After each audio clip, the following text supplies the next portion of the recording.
Olá, eu sou o professor Tiago, de Língua Portuguesa e Redação Jurídica, e como prometido, nós vamos hoje corrigir aquele questionário que encerrou ontem lá no Moodle. Então, vamos corrigir questão por questão e detalhar por que está certo e por que está errado. Vamos lá?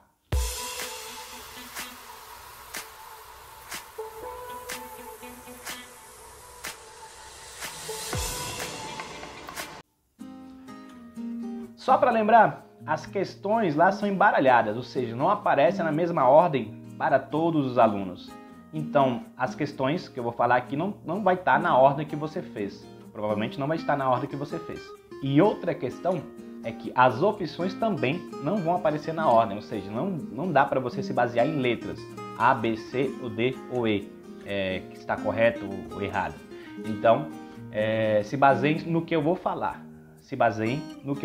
Vamos lá? A primeira questão que a gente vai corrigir é: diante de uma tabuleta escrita colégio, é provável que um pernambucano, lendo em voz alta, diga colégio, que um carioca diga colégio, que um paulista diga colégio. E agora, quem está certo? Ora, todos estão igualmente certos.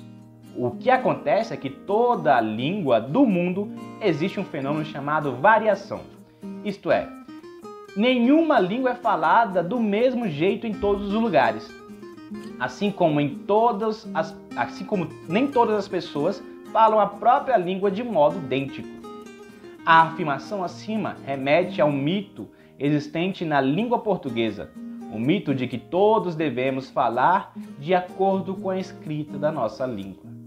Além de não ser natural, não é possível exigir que todos falem da mesma forma. Marque a alternativa que explique o porquê dessa possibilidade. Escolha uma, né? Aí, a resposta correta dessa que vocês marcaram é as variações linguísticas. No próprio texto, se você voltar aqui no texto, no próprio texto ele fala o que é, né? Essa aqui era bem fácil. No próprio texto, ele fala que isso ocorre por causa das variações linguísticas. Aí eu coloquei as opções aqui. A unificação da língua portuguesa, isso ocorre por causa da unificação da língua portuguesa? Não. A língua portuguesa ela teve uma reforma agora, por último, em 2000, começou na década de 90, terminou agora em 2000, aqui no Brasil, em 2016, entrou em vigor o novo acordo ortográfico. E outros países, acredito eu, que já tenham entrado em vigor também o novo acordo ortográfico. Mas isso foi para unificar a língua portuguesa no mundo. Dos países, em torno de 8, se eu não me engano, países que falam a língua portuguesa, a unificação da língua portuguesa entre esses países. Nenhum lugar vai falar igual ao outro. Existem diferenças, variedades linguísticas. Às vezes no mesmo lugar, na mesma comunidade, existem as variedades linguísticas, entre idades, por exemplo. Então, países que falam diferentes, mesmo falando da mesma língua, no Brasil, o português de Portugal é diferente do português brasileiro. O linguista Marcos Wagner, inclusive, defende que são línguas diferentes. Então, o modo de falar, por exemplo, do pessoal do sul, diferente do pessoal daqui do centro-oeste. Então, o modo de falar, ele varia, não só por região, mas também por diversos fatores. A próxima questão é: encontramos diversas pessoas no nosso cotidiano que falam que não sabem português. Isso se dá pelo mito de que a língua portuguesa é difícil.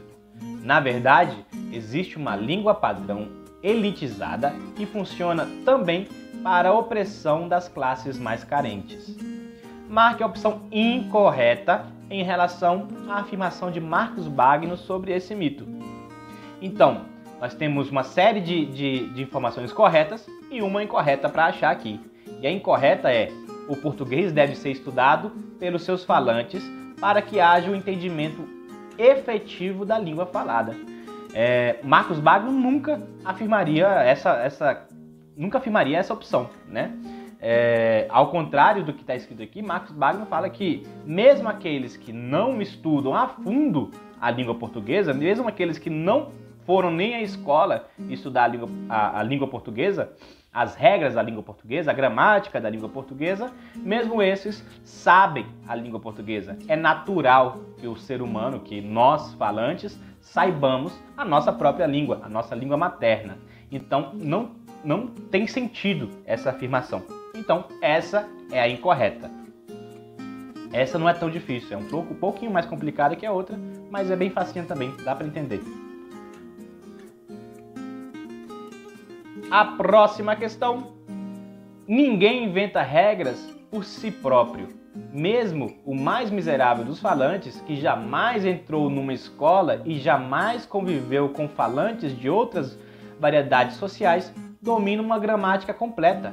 Domina todo o conjunto de regras que comanda a sua variedade nativa.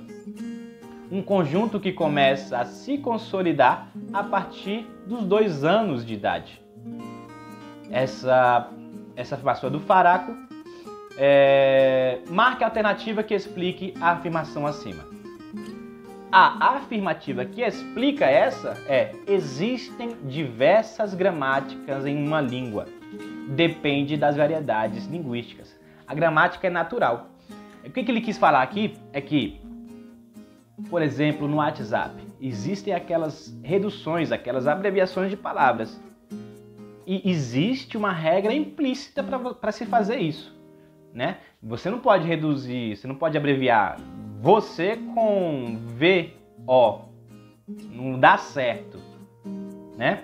E existe uma regra implícita para a abreviação ali. Você, VC, também TB ou TBM. E essa regra, existe um padrão, existe uma gramática implícita para a criação dessas abreviações. Não dá para abreviar de qualquer jeito, né? Existe uma regra a ser seguida, que tem que ser seguida. Então, o que Faraco quis dizer foi isso, e por isso que ele falou aqui que existem várias gramáticas implícitas nas variedades linguísticas. Existem gramáticas da língua, do jeito de falar, por exemplo. Mesmo nas variedades linguísticas, existe um modo correto de falar. Existe uma regra gramatical que rege isso. Compreenderam? Beleza. Vamos para a próxima?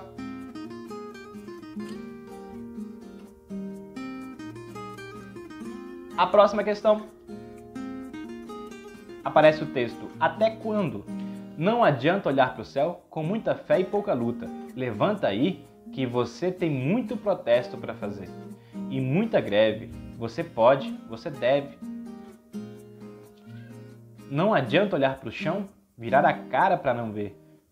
Se liga aí que te botaram numa cruz e só porque Jesus sofreu não quer dizer que você tenha que sofrer. Gabriel o Pensador, é uma música do Gabriel o Pensador. As escolhas linguísticas feitas pelo autor conferem ao texto, ele quer saber o que essas variedades linguísticas, escolhas linguísticas escolhidas pelo autor conferem, o que elas dão ao texto. Aí a resposta correta é espontaneidade pelo uso da língua coloquial. Ele usou a língua coloquial com espontaneidade para escrever essa letra. Pode parecer inacreditável, mas muitas das prescrições da pedagogia tradicional da língua até hoje se baseiam nos usos que os escritores portugueses do século XIX faziam da língua. Se tantas pessoas condenam, por exemplo, o uso do verbo ter no lugar de haver, como em hoje tem feijoada, é simplesmente porque os portugueses, em dado momento da história de sua língua, deixaram de fazer esse uso existencial do verbo ter. No entanto, temos registros escritos da época medieval em que aparecem centenas desses usos. Se nós, brasileiros, assim como os falantes africanos de português, usamos até hoje o verbo ter como existencial, é porque recebemos esses usos de nossos ex-colonizadores.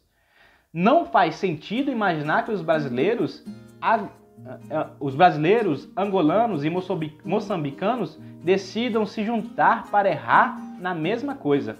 E assim acontece com muitas outras coisas. Regências verbais, colocações pronominais, concordâncias nominais e verbos.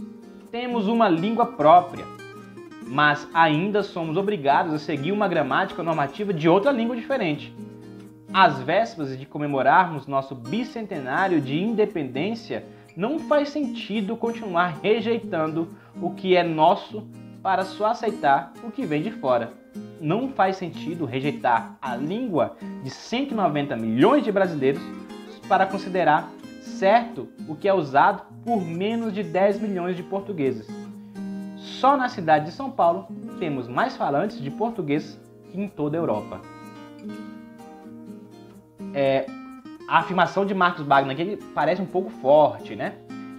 Ele comenta exatamente de como é usada a gramática normativa na língua portuguesa.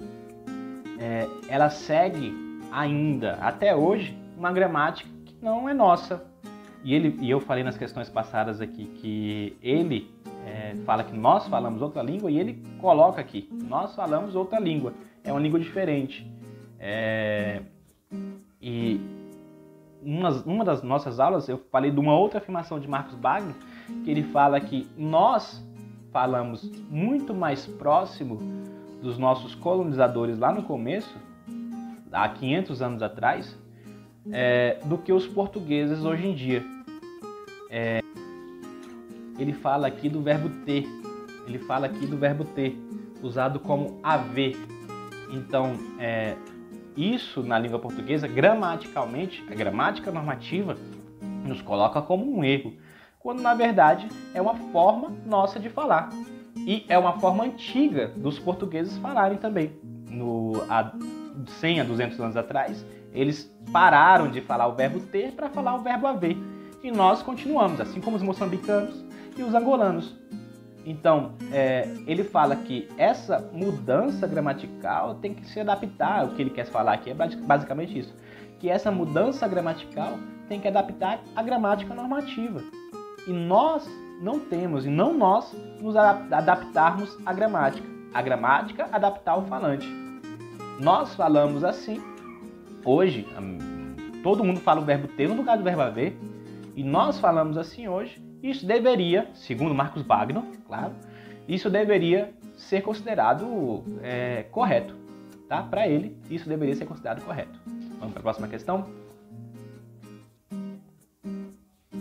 A língua é viva e em diversas vezes busca sempre se modificar para adaptação. Muitas palavras não dicionarizadas, posteriormente à disseminação da palavra ou expressão, são inseridas nos livros e gramáticas como corretas.